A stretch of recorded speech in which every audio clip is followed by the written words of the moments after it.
first, I just want to tell you all the circumstances of my brother's death. My brother died at 9:40 on Saturday night. He died of brain trauma. He was beaten mercilessly to his head.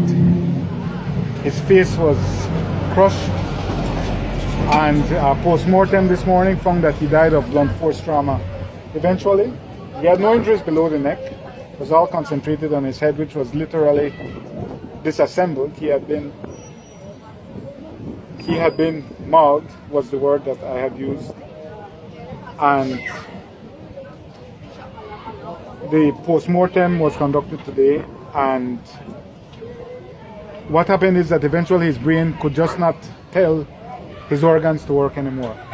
His lungs shut down and his heart shut down. They had him on ventilator, but I have to only say the best of the staff at the ICU. They worked with extraordinary precision and perseverance to keep my brother alive, but in the end it failed. So that's the first thing I want to say, the circumstances of his death. The second thing is the sequence of events that brought him here on that very unfortunate Thursday afternoon. My brother had been having an acute episode. He is mentally ill, and he'd been having an acute episode for about a week. And he displayed certain behavior that wasn't safe for our family. And I had to ask the police to detain him on Monday, because regrettably, detention is the only way many mentally ill people can access the care they need to calm them down. And that's what he got on Monday. They took him to the Port Loyola Clinic, where Nurse Eligio treated him. On Tuesday, Nurse Eligio would become a victim of the same person, of the person who eventually who gave the injuries that killed my brother. But the police then illegally kept him in custody. We had agreed they would release him on Tuesday morning without charge. They then illegally kept him in custody for 65 hours without charge and released him on Thursday morning, at which point he came to my office and again displayed behavior that it was not for the safety of everyone there. We felt that it wasn't optimal for safety, and I again had to ask police to come and pick him up. For the same reason, because being mentally ill in this country, one cannot directly access the sort of compassionate care that is needed in that situation. They took him to Precinct 1, and then they brought him here to Precinct 3. They brought him here at 11:32 a.m., thereabouts, 11:32 a.m. And he was taken into custody, and he was put initially in the juvenile cell, which was a break of protocol. From the surveillance video we have seen, he seemed to be calm in there, but the officers on duty reported that he came under threat in there. So then at 12:20, the officers on duty made a critical error that cost my brother his life. They put him in the same cell with Mr.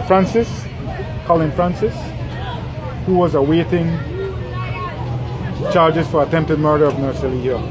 The first thing is Mr. Francis should not have been in that cell, because he should have been taken to the police station, to the court from that morning, and if not, he should have gone in the prison bus at 1 o'clock. So he should not have been in there when they put him in there, when they put my brother in there, at 2 o'clock. When they put him in there at 2, he resisted, because they were taking him out of a cell with juveniles and putting him into a cell. He didn't know the person, but you can see on the video that they're pushing him in the cell and he's resisting. Regrettably,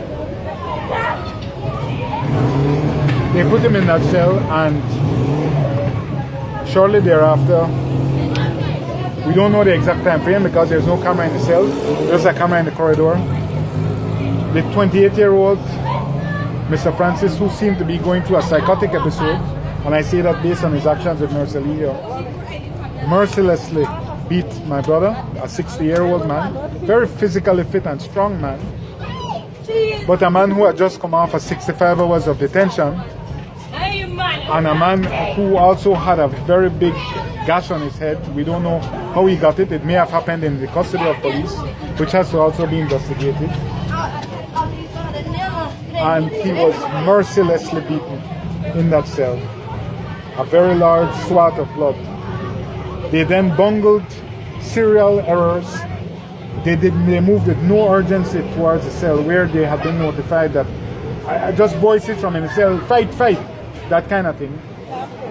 They responded with complete, in a blasé manner, just lazing into the thing like, wow, where they going? No urgency to save a dying man's life. He was removed from the cell, limbs flailing, unconscious but breathing, bludgeoned, and he was then, without stretcher, put into a police mobile. No driver for that mobile. Changed onto another mobile. Time is being lost. Blood is being lost. He's dying. And they then took him to KHMH after that series of errors, and where he was eventually, in quite short order, taken from the trauma room to the ICU, and he died in the ICU about 60 hours later, or 55 hours later. He died in the ICU despite the best efforts. So that's a sequence of events. So there were multiple breakdowns. But the most egregious is that the police, the officers on duty who have been named, were on interdiction on a criminal and disciplinary investigation. They failed so thoroughly in their duty of care. They put my brother, who they knew because I had spoken to the duty officer, was having an acute episode that week, that he was mentally ill. They put him in the cell with a man who had just displayed a psychotic binge on Mercedes. They put him in there to be killed. And he's dead. Now, Mr. Vasquez, is this a situation of blame the police?